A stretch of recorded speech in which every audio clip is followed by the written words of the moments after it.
बताएं कौन ज्यादा इंटरेस्टिंग सफर किसका रहा? जब भी कोई चरम सीमा तक पहुंच जाता है तो जाहिर है कि बहुत ही अच्छा लगता है और हम सब इसी उम्मीद के साथ यहाँ प्रतिदिन आते हैं कौन खेल खेलेगा, कैसे खेलेगा, कहाँ तक जाएगा। और जैसे कि मैंने अभी आपको बताया, मुझे तो लगा नहीं कि इसको लाइफ लाइन की आवश्यकता थी। जितने भी लाइफ लाइन जिन्होंने लिए उससे पहले, जाने से पहले इन्होंने संकेत दे दिया था कि ये है सकती है, यही है, लेकिन चलिए लाइफ लाइन है तो दे दे। और ये 14वें प्रश्न तक ऐसे ही धारणा रही। कोई आसान प्रश्न नहीं। आपसे अगर मैं पूछूं अभी कि हेक्टर नाम का जहाज ब्रिटेन से सूरत में कमर्शियल बिजनेस के लिए पहली बार जब आया, उसका कमांडर या कैप्टन कौन था उस जहाज में? आप समझ सकते हैं कि कितना मुश्किल प्रश्न है। उसका जवाब हमको मालूम है। किस पर्पज से आया था ये भी मालूम है और किस वजह से आया था वो जहाज, वो भी पता था। लेकिन आपको ये देखिए, ये बहुत ही अद्भुत इनका ज्ञान, और इसकी हम सराहना करते हैं क्योंकि बहुत से लोग ऐसे आते हैं हमारे खेल में जो कई बार गेस करके या तुक्का लगा करके उनका सही हो जाता है। बहुत सारे करोड़पति भी कुछ अलग-अलग जी अलग अलग संख्याओं में पहुंचे हुए हैं और उनका लगता है कि चलिए ये गैस कर दिया, हो गया। रिस्क लेते खेल के पूरे दौरान में इन्होंने कभी कोई रिस्क लिया। मैं ये कहना चाहूंगा सर, सॉरी सर, मैं ये कहना चाहूंगा हमें घबराहट बहुत हो रहा था क्योंकि हालांकि ये संकेत दे रहे थे पर कितना जानकारी थी या इंट्यूशन से हो रहा था। जैसे हमारे एक तिलकधारी थे पहले से कुछ ऐसे ही खेल रहे थे और लाइफलाइन चेतावनी पे आखिर तक वो कुछ उस तरह जा रहे थे, पर हमें नहीं पता है और अमित जी को जवाब तो पता नहीं होता क्योंकि हम बताते नहीं है पहले से, कंप्यूटर जी को ही पता रहता है। तो उस तरह से अब ऐसा हुआ कि लाइफलाइन लेने के बाद पता चला कि सही है, और तब तक हमें पता नहीं चल रहा था कि किस वक्त, क्योंकि कुछ कुछ चीज ऐसे कह रहे थे बाकी चॉइसेस के बारे में, तो घबराहट हो रहा था कि वो सही जाएंगे कि नहीं, पर वो सही पहुंचे वहां पे और करते रहे and they used all their lifelines which is good to play safe. But इन्होंने बहुत ही संभव को असंभव किया और पर बहुत देखते वक्त सभी लोगों को बहुत घबराहट हो रहा था। हमारे त्रिगुनी है वो भी घबराए हुए थे, हम भी घबराए हुए थे कि वो खाई पे फिसल ना जाए, गिर ना जाए। लेकिन एक चीज उन्होंने, सिद्धार्थ जी, एक चीज उन्होंने कही है कि वो डेरेक ओब्रायन को पढ़ते थे आपके शो को जीतने के लिए। ऐसा है कि जितना भी उन्होंने पढ़ाई की हो, जितने भी किताब का अध्ययन किया हो, वो हम आपको बताएंगे। हमारा एक डेटाबेस होता है, लाखों क्वेश्चंस हैं वहां पे, हम कभी भी आइडेंटिकल क्वेश्चन कभी नहीं यूज करते और वो लाखों क्वेश्चन है। अगर किसी ने वैसे तैयार किया, और जैसे संगीत में होता है ना 7 स्वर होते हैं, तो गीत तो बहुत हो सकते हैं, मुगल का हो तो मुगल के बारे में कुछ ना कुछ तो निकल आएगा, पर इस तरह से इस तरह का सवाल किसी किताब में नहीं मिला होगा या कि पहले किसी केबीसी में नहीं मिला होगा। पता नहीं डेरेक को अगर पहला पता होता कि हम क्या पूछने वाले, शायद वो अलग बात है, और कि अगर वो क्लेयरवॉयंट है कि वो ही कुड लुक फॉरवर्ड, ऐसा अगर कुछ हुआ, तो बेसिकली उसने तैयार खूब की। पर इस तरह के सवाल आप सिर्फ किताब को पढ़ के नहीं जवाब दे सकते, राइट? सॉरी सार्थक, अच्छा एक चीज और मैं बताना चाहूंगा कि जब जितने करोड़पति बने होंगे, क्योंकि आप बहुत दिनों से ट्राई कर रहे हैं, बहुत सीजन कई सालों से, तो आप वहां तक पहुंचे, आप बहुत लकी हैं, आप जीते, आप पहले 7 करोड़ विनर है, उसके लिए भी आपको बहुत बहुत बधाई। लेकिन आपने गौर किया होगा जो विनर रहे अब तक के डिफरेंट सीजन, जो करोड़पति बने, आपने उन सबको देखा होगा, तो आपकी तैयारी किस रूप में थी?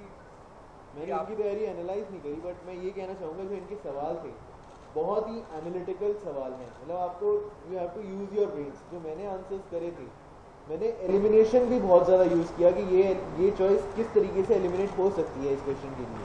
अगर आप एपिसोड देखेंगे जब भी टेलीकास्ट आएगा, तो एलिमिनेशन का प्रोसेस भी यूज़ करा है मैंने। और जो सवाल के जब आंसर तक आप पहुँचोगे, तो आप सवाल के एक एक चीज़ को एनालाइज करो, तभी आप आंसर तक पहुँच सकते हो। उसके बिना आप डायरेक्टली आप नहीं पहुँच सकते, क्योंकि डायरेक्ट क्वेश्चन अब नहीं देते। It's not easy anymore. Amit ji, वो दिन याद आता है जब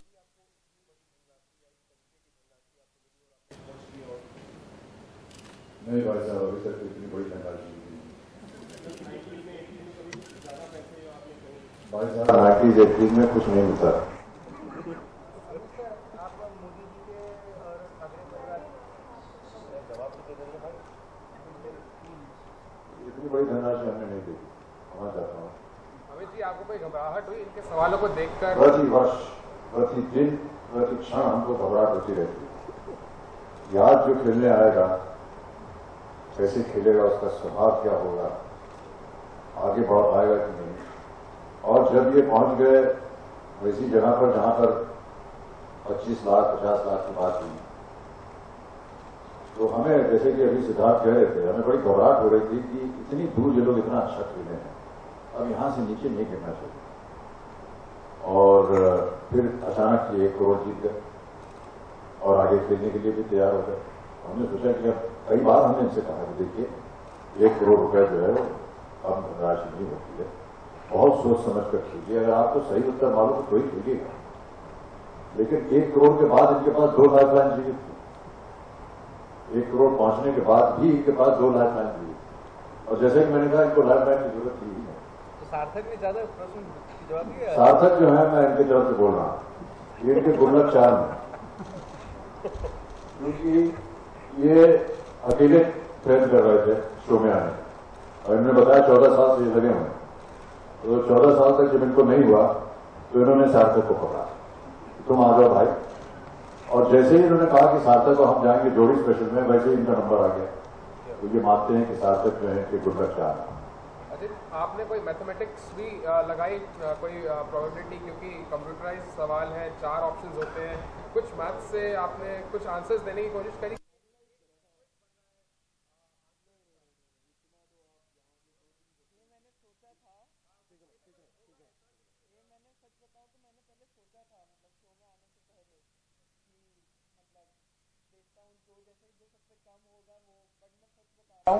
दो तीन क्वेश्चन देखने के बाद, इनफैक्ट जो हमारा पहला क्वेश्चन था हमें वो बहुत टफ लगा था, क्योंकि मिस्टर बच्चन सामने थे, तो हमें बहुत, और मेरे को इनको मिस्टर बच्चन कहते हुए मतलब मैं बहुत छोटा फील करता हूँ। मैं तो इनको जैसे अमित अंकल बोलना चाहिए मेरे को, तो इनको मेरे से इतने बड़े हैं। अंकल तक ही रखिएगा, दादू को मत तो कोई ऐसे जोड़ तोड़ लगाने नहीं नहीं नहीं, इनफैक्ट और मैं ये बताना चाहूंगा कि हम 5000 वाले क्वेश्चन पे भी हो सकता है ड्रॉप हो जाते हैं, क्योंकि वो थोड़ा सा ट्रिकी था क्वेश्चन, एनालिटिकल था। मैं क्वेश्चन तो रिवील नहीं कर पाऊंगा, बट अगर आप मेरे को उसके बाद पूछेंगे तो मैं बताऊंगा। हम 2 चॉइसेस में बहुत कंफ्यूज थे, जो कोई भी मेरे ख्याल से हो जाता, बट मैंने वो बता सकते हैं क्या था वो प्रश्न? I don't know. 5000 वाला बता दो। हाँ बोल दो। वो क्वेश्चन था कि इलेक्ट्रॉनिक आइटम्स में इनमें से कौन सा टर्म यूज होता है? मोड यूज होता है। तो उसमें एक स्टैंड भी था और स्लीप भी था, और स्टैंड बाय कई इलेक्ट्रॉनिक्स में, जैसे टीवी में भी स्टैंड बाय होता है, तो यू गेट कंफ्यूज। बट मैंने स्लीप मोड, क्योंकि खुद मैंने लैपटॉप यूज करता हूँ, तो उसमें होता है और मैंने यूज करा हुआ है, तो मैंने कहा नहीं स्लीप मोड ही होगा। इवन ही वॉज कंफ्यूज, और वो हमारा पहला क्वेश्चन था। तो मैं तो उस क्वेश्चन में खुद ही स्लीप मोड में चला गया। अच्छा, एक and the reaction she gave, हमें लगा हमारी स्लीपनेस, हम तो स्लीप मोड में ही जाएंगे। Okay, we can have the last. Amit ji, KBC has produced many crorepati, but when you announce the winner, your excitement remains the same. There is no decline in that. Your enthusiasm amazes